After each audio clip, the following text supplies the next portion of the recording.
This is Scott Augustine for CardRunners.com, and I am going to be playing three Zoom tables at 500 NL, and I played about 900 and some change hands before the start of the video just to warm up a bit, and stuck a good bit amount right now. I got caught in three rather large bluffs, and the opponents had a bluff catcher and they decided to call. So that happened. I'm pretty okay with each of my bluffs there, but I might have a little bit of a splashy image. Not sure how much it's going to matter in Zoom, but just something to keep in the back of our heads going forward.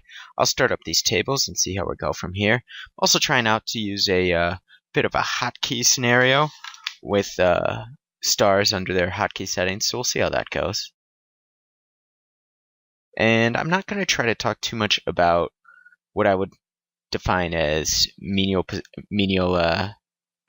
decisions.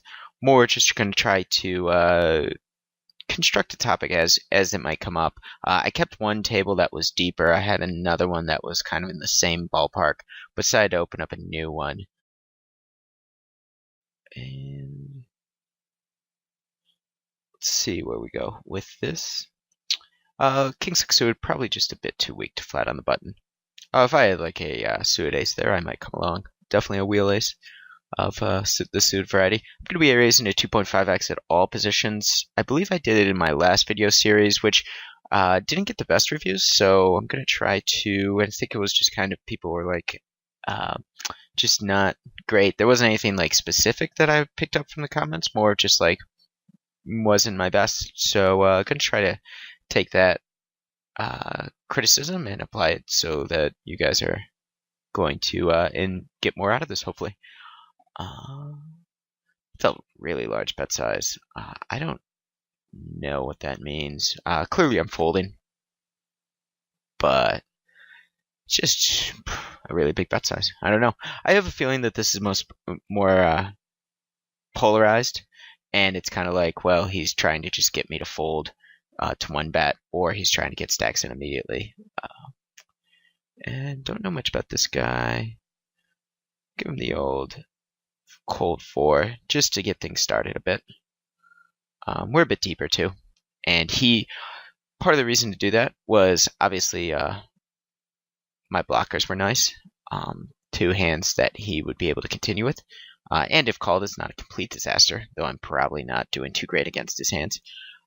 But also, he was 150 big blinds effective with the cutoff opener. So it kind of, granted, I'm also deep, so if he kind of catches on to that, I can get into a bit of pickle.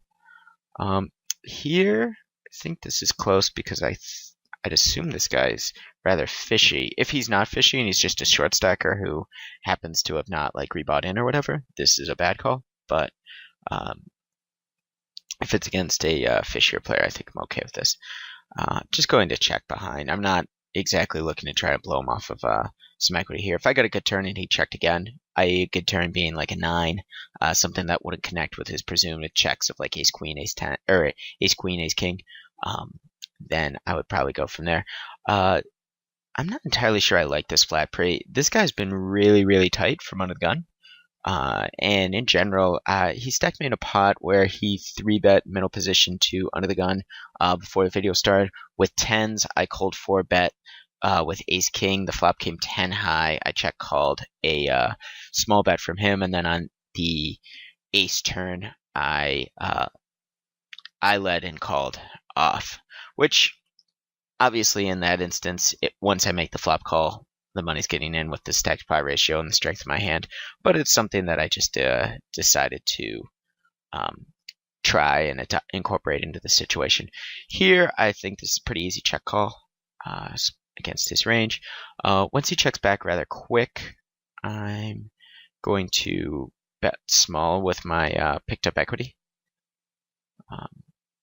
Don't expect him to, this is pretty loose. Don't expect him to be stabbing at that turn once I check twice very often. And I think I could get some calls out of, say, pocket 10s, pocket jacks, just because people are so tight with their 3-betting to under the gun. in this series in this game.